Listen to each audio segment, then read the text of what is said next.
Olá pessoas, quem fala aqui é Belmiro, bem-vindos e bem-vindas ao nosso podcast. Esse podcast da Estúdio Sala de Aula, gravado com o aplicativo Anchor, Anchor.fm. Então recomendo, se vocês quiserem acompanhar melhor nos podcasts, também produzir o seu próprio podcast, grave com o Anchor, em que você não tem que pagar nada e também não tem limite de armazenamento. Então, sem mais delongas, vamos então para o nosso episódio.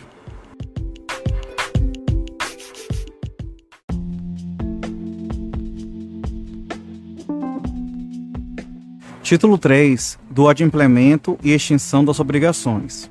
Capítulo 1 do Pagamento. Seção 1 de quem deve pagar.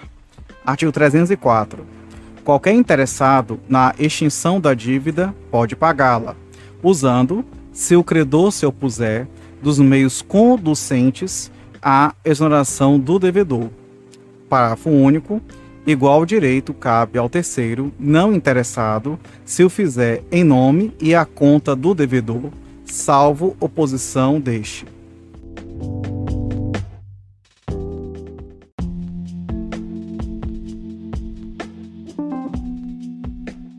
Artigo 305. O terceiro não interessado que paga a dívida em seu próprio nome tem direito a reembolsar-se do que pagar, mas não subroga nos direitos do credor.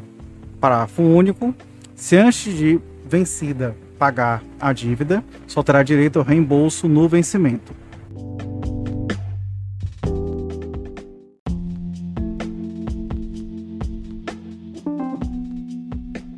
Artigo 305. O terceiro não interessado que paga a dívida em seu próprio nome tem direito a reembolsar-se do que pagar, mas não subroga nos direitos do credor. Parágrafo único. Se pagar antes de vencida a dívida, só terá direito ao reembolso no vencimento.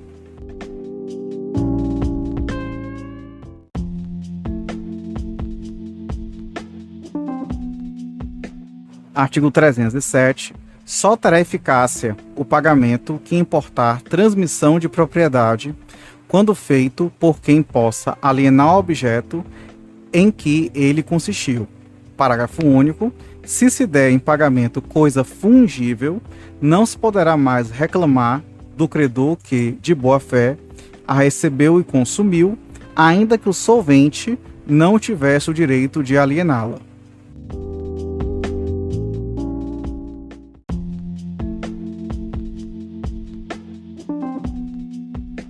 Seção 2 daqueles a quem se deve pagar. Artigo 308. O pagamento deve ser feito ao credor ou a quem de direito represente, sob pena de só valer, depois de por ele ratificado, ou tanto quanto reverter em seu proveito.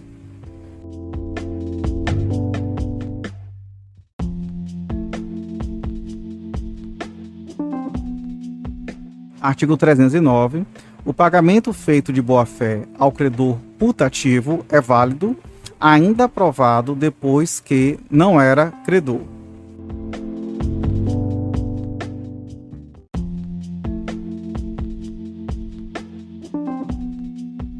Artigo 310. Não vale o pagamento cientemente feito ao credor incapaz de quitar, se o devedor não provar que, em benefício dele, efetivamente reverteu.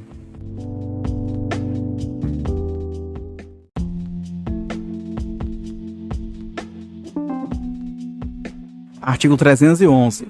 Considera-se autorizado a receber o pagamento o portador da quitação, salvo se as circunstâncias contrariarem a presunção daí resultante.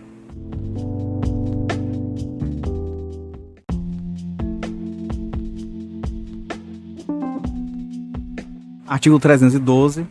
Se o devedor pagar ao credor, apesar de intimado da penhora feita sobre o crédito ou da impugnação a ele oposta por terceiros, o pagamento não valerá contra estes, que poderão constranger o devedor a pagar de novo, ficando-lhe ressalvado o regresso contra o credor.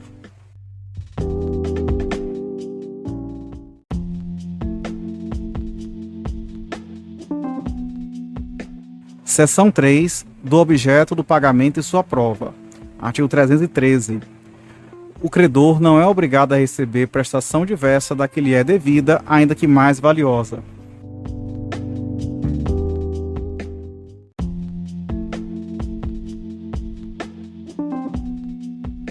Artigo 314. Ainda que a obrigação tenha por objeto prestação divisível, não pode o credor ser obrigado a receber, nem o devedor a pagar por partes, se assim não se ajustou.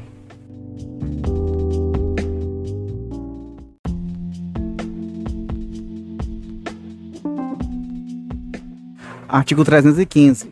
As dívidas em dinheiro deverão ser pagas no vencimento, em moeda corrente e pelo valor nominal, salvo o disposto nos artigos subsequentes.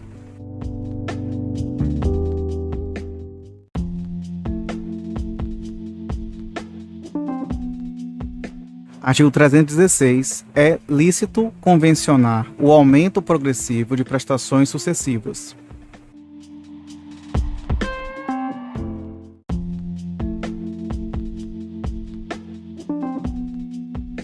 Artigo 317. Quando, por motivos imprevisíveis, sobrevier desproporção manifesta entre o valor da prestação devida e o do momento de sua execução, poderá o juiz corrigi-lo, a pedido da parte, de modo que assegure quanto possível o valor real da prestação.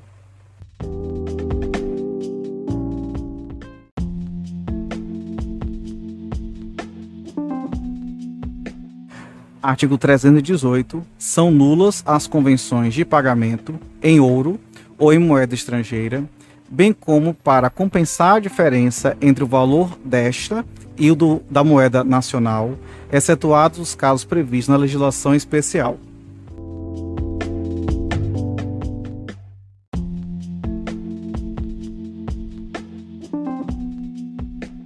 Artigo 319.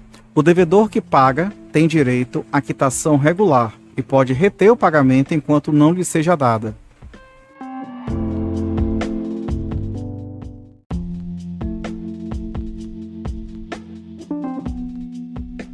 Artigo 320. A quitação, que sempre poderá ser dada por instrumento particular, designará o valor e a espécie da dívida quitada, o nome do devedor ou quem por este pagou, o tempo e o lugar do pagamento, com a assinatura do credor ou do seu representante. Parágrafo único. Ainda sem os requisitos estabelecidos neste artigo, valerá a quitação se de seus termos ou das circunstâncias resultar haver sido paga a dívida.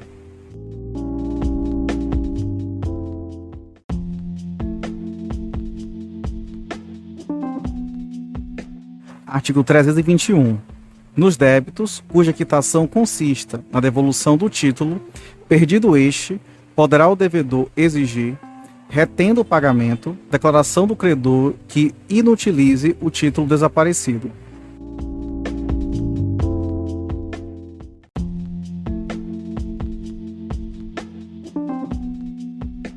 Artigo 322. Quando o pagamento for em cotas periódicas, a quitação da última estabelece, até prova em contrário, a presunção de estarem solvidas as anteriores.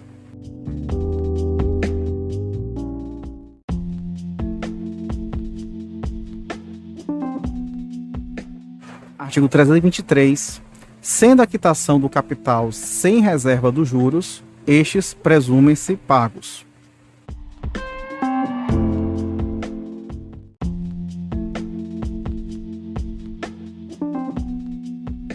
Artigo 324. A entrega do título ao devedor firma a presunção do pagamento. Parágrafo único. Ficará sem efeito a quitação, assim operada, se o credor provar em 60 dias a falta do pagamento.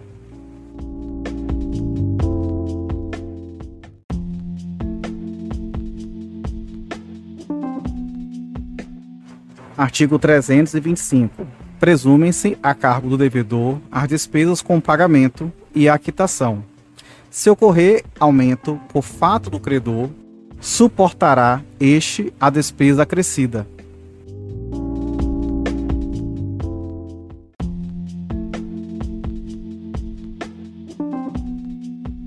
Artigo 326. Se o pagamento se houver de fazer por medida ou peso, entender-se-á no silêncio das partes que aceitaram os do lugar da execução.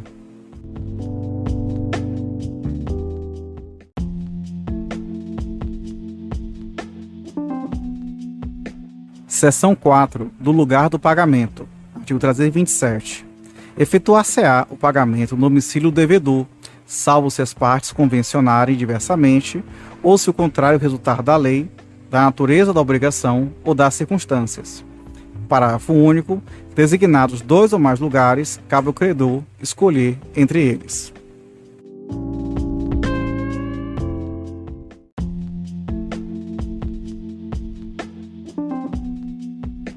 Artigo 328. Se o pagamento consistir na tradição de um imóvel ou em prestações relativas a imóvel, far-se-á no lugar onde situado o bem.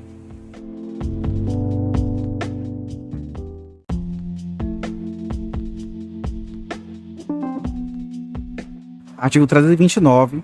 Ocorrendo motivo grave para que não efetue o pagamento no lugar determinado, poderá o devedor fazê-lo em outro, sem prejuízo para o credor.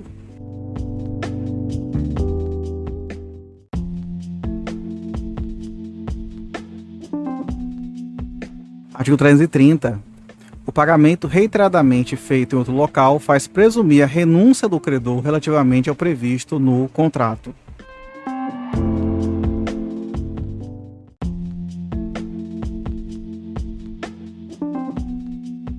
Seção 5. Do tempo do pagamento. Artigo 331. Salvo disposição legal em contrário, não tendo sido ajustada época para o pagamento, pode o credor exigi-lo imediatamente.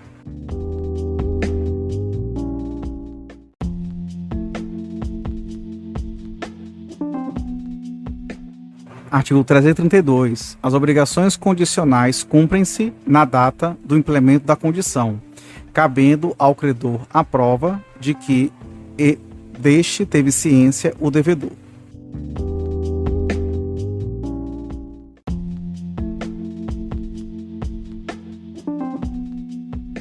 Artigo 333.